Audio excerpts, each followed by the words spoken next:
തെരഞ്ഞെടുപ്പ് ഇത്ര വൈകിയതിനെ കുറിച്ചാണ് സുരേഷ് ഗോപി പറയുന്നത്. ആരെ പറ്റിയാണ് പരാതിപ്പെടുന്നതെന്ന് വ്യക്തമല്ല.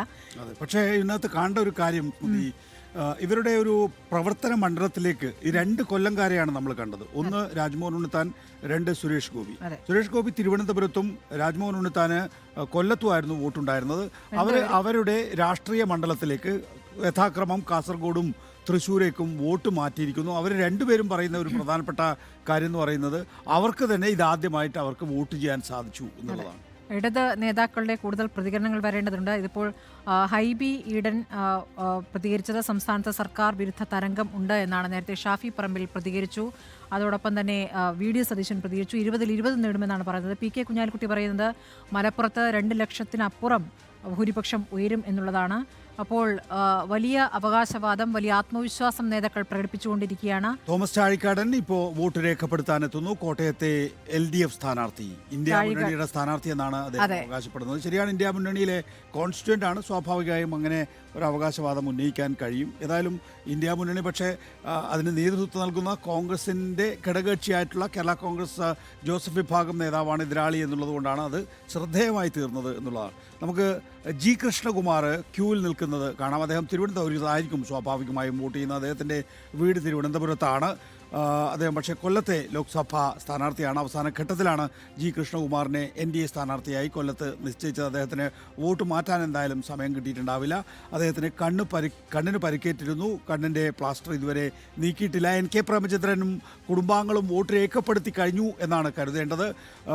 വോട്ട് രേഖപ്പെടുത്തി കഴിഞ്ഞതുകൊണ്ട് തന്നെ അദ്ദേഹം അല്പസമയത്തിനകം മാധ്യമങ്ങളെ കാണും എന്ന് കരുതാം. ഇന്നലെ ഗുരുതരമായ ആക്ഷേപം റിപ്പോർട്ടർ പ്രസ് കോൺഫറൻസിൽ NK പ്രേമചന്ദ്രൻ ഉന്നയിച്ചിരുന്നു. അവസാന ഘട്ടത്തിൽ ന്യൂനപക്ഷ കേന്ദ്രങ്ങളിൽ പോയി വ്യാജ പ്രചരണം CPM-ഉം LDF-ഉം നടത്തുന്നു എന്ന് വോട്ട് രേഖപ്പെടുത്തിയതിന് ശേഷം കയ്യിലെ മഷി കാണിക്കുകയാണ് മാധ്യമങ്ങളെ.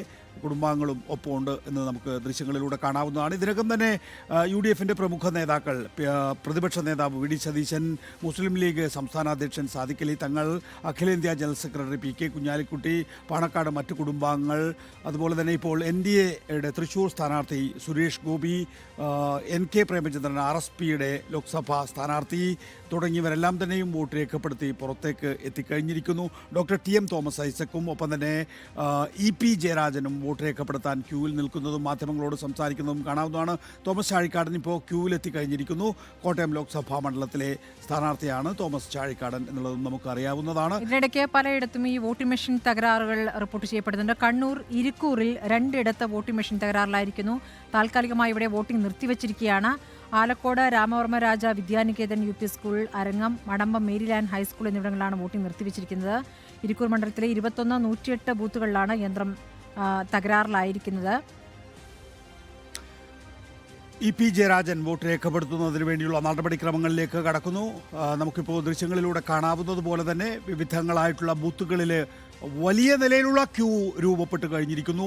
7 മണിക്കാണ് വോട്ടിംഗ് തുടങ്ങിയതെങ്കിലും ഏതാണ്ട് 5 മണി പിന്നിട്ടതോടുകൂടി തന്നെ ക്യൂവിലേക്ക് ആളുകൾ എത്തിച്ചു തുടങ്ങിയിരുന്നു. വോട്ടുകൾ മറ്റ് മേഖലകളിലേക്ക് യാത്ര പോകേണ്ടവർ, അതുപോലെ തന്നെ ഇപ്പോൾ നമ്മൾ C കൃഷ്ണകുമാർ പാലക്കാട് ലോക്സഭാ മണ്ഡലത്തിലെ NDA സ്ഥാനാർത്ഥി വോട്ട് രേഖപ്പെടുത്തുന്നതാണ് ദൃശ്യങ്ങളിൽ കാണാവുന്നത്.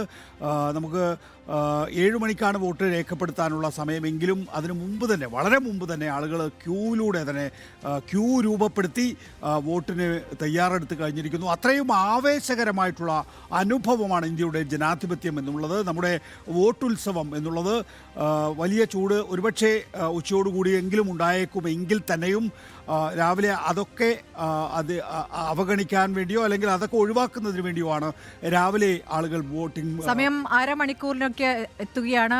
പോളിംഗ് തുടങ്ങി അരമണിക്കൂറാകുന്നു. നീണ്ട ക്യൂ പലയിടത്തും പ്രധാനപ്പെട്ട നേതാക്കളും സ്ഥാനാർത്ഥികളും വോട്ട് രേഖപ്പെടുത്തിക്കൊണ്ടിരിക്കുന്നു. ഇപ്പോൾ